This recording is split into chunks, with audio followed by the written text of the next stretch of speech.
sorts of articles which they hold projected above the wall. Statues of men and animals made of wood and stone and various materials. Of the objects which are being carried in like manner, they would only see the shadows. And if they were able to converse with one another, would they not suppose that they were naming what was actually before them?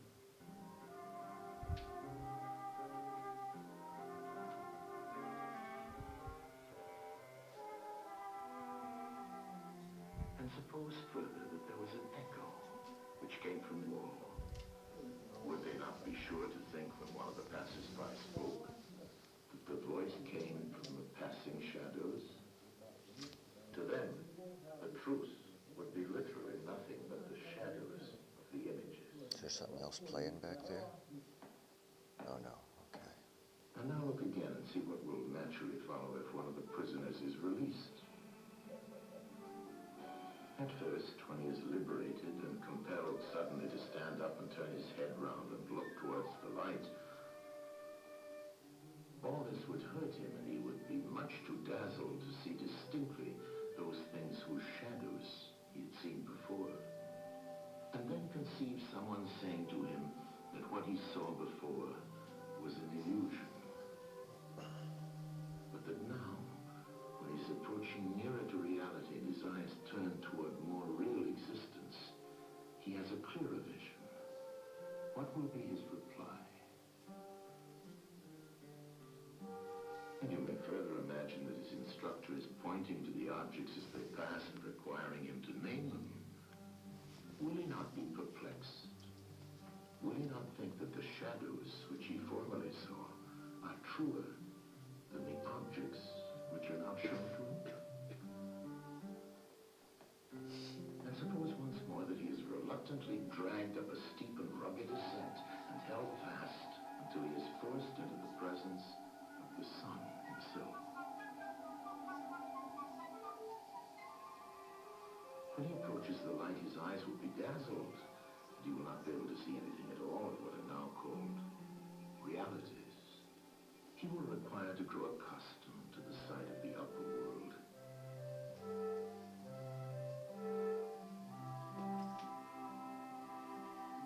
At first he will see the shadows best. Next, the reflections of objects in the water, and then the objects themselves. Then he will gaze upon the stars and the spangled heavens, and the light of the moon. He will see the sky and the stars by night. Last of all, he will be able to see the sun.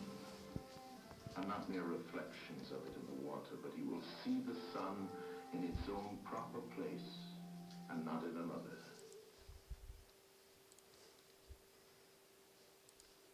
So for your quiz, this breaks down into comprehensible terms what he's talking about. We pass through, as we go through education, we pass through a series of plateaus, from false belief, true belief, then we have indirect knowledge, then we go to direct knowledge. You have to have this information when it comes to your quiz. Now let's talk about this in a practical way. How does this work? How many of you are capitalists, by the way? You live in a capitalist economy. How many of you are capitalists? Okay, I have a few. Do you know what it means to be a capitalist? Well, hang on, before you do, how many of you are socialists? That's the new vogue. Anybody socialist? It's okay if you are. I'm just kind of curious. So what are the rest of you?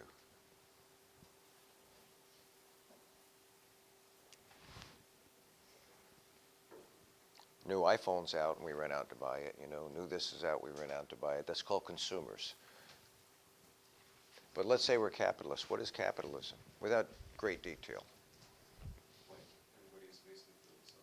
Everybody's basically for themselves. Okay. Hang on.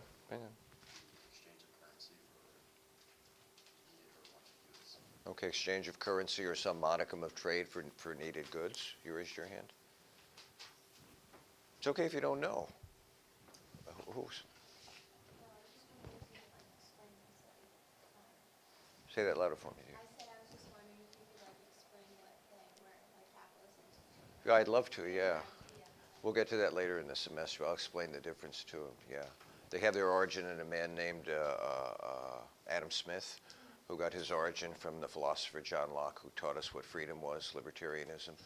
And he had a certain idea of how we practice it, and it's been modified over the centuries that we apply it. But the reason I'm asking you that is many of us have true belief, but we don't know what that belief means. We don't understand the mechanics. We don't understand the basics of it. None of you have been to war. The mechanism for going to war is to tell one person that another person is evil and they must be killed. I've always wondered about that, the whole concept of going to war. Because if you get engaged in war, you end up going to war, killing someone you've never had a conversation with. You really don't know what they believe, but you're told they believe things that are not, that need to be extinguished. And we do that on a regular basis. Well, we never have that conversation. It's like me coming into class and expecting you to believe everything I say without having conversation. One of the reasons we have conversation and dialogue is try and get you to the place of understanding. You don't have to agree with me. I don't agree with Plato. I mean, I'm still looking for the world of forms, and worse than that, I don't know how you get an imperfect out of a perfect. That just makes no logical sense to me. It may be you can, but I don't see it yet. Maybe I'm stuck in false belief or true belief. Plato's world of metaphysics and epistemology then has a place, and that's what we have to recognize. It has a place for us. And it may be worth exploring, it may be worth understanding. And it may have no application to you at all. Did I talk about my brother and string theory in here? I don't know which, okay. He had no idea what it meant, and what good is it? Nothing right now. It may open the door to space travel later on, probably generations way beyond us. I mean, Elon Musk might think we're going to Mars, but I got news for you. Maybe a handful are going to Mars, and the rest of us are going to stay right here on the planet. It's just not open to us as a possibility, but it could well happen for all of us sooner or later. So the whole reason we study metaphysics to understand the world we live in, epistemology, how we live in this world, for most of us, frankly, will not have a application right now. But it is a world we live in. It's important to understand the world that we live in. And some of you might rise to the occasion. I don't mean to put the rest of you down. Might rise to the occasion and might realize that this does have, wow, I never thought of this before. I never liked science till I was in the military. And I still can't tell you where I got this book. It was called The Philosophy of Einstein's Theory of General Relativity. I have no idea where the book came from. Reading that changed my entire concept of the universe. That may or may not happen for you. But somewhere in the background, all this information may eventually strike a chord, and out of that may come something of value to you. Any questions for me about that? So I want to play one more short video. There's only a 3-minute video about a British scholar, young man like you. Hello, and welcome to the second of 2 lectures on Plato. In this lecture, I will talk about Plato's theory of forms.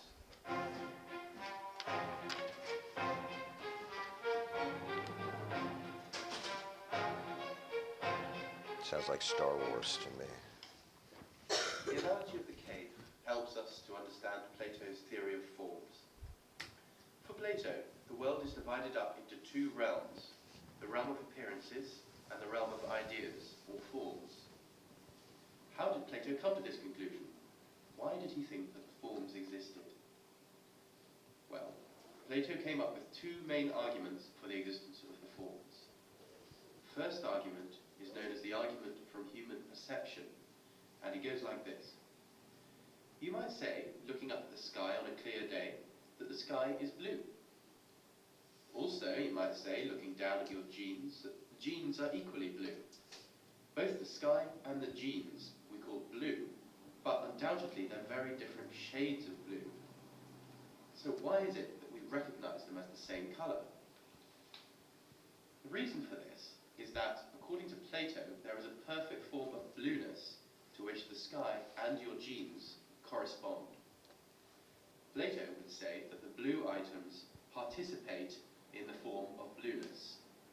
We have intuitive knowledge of blueness, which is why we are able to recognize different shades as both blue. The second argument for the existence of the forms is known as the argument from perfection. According to Plato, we have knowledge of a perfect circle, despite the fact that it is impossible to manufacturer or artist has to have knowledge of a perfect circle, otherwise it would not be possible for them to reproduce a copy. Therefore, the forms not only exist, but are superior to their copies which exist in the material world. Are these arguments persuasive? Many would say not. People might object to them for various reasons. Relativists would argue that forms such as blueness have been fixed by social agreement and do not exist outside of the mind or outside of social agreement. Empiricists would argue that we learn that different shades can be considered blue, not because of some abstract form of blueness, but simply because we have experience of judging them to be so from an early age. Remember, an empiricist is someone who values experience gained through the senses. Empiricists would go on to argue that sense perception requires judgment. The very fact that people can disagree about whether a colour is blue or whether it's green indicates that there can't be a perfect form of blueness or greenness to which objects correspond.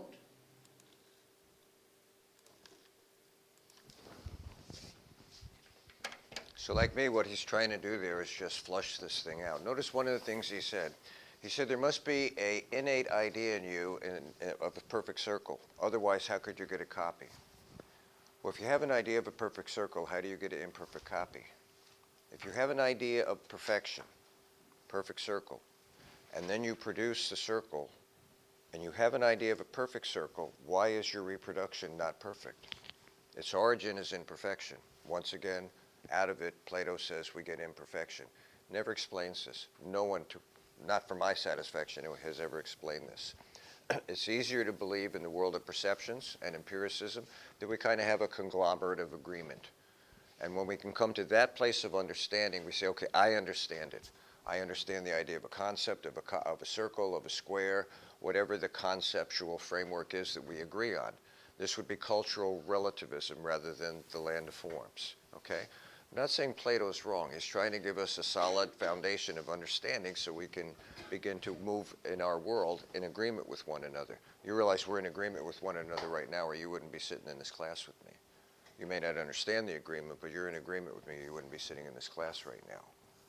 So it's an attempt to give meaning to our world. That's all a philosophy is, people, trying to give meaning to our world.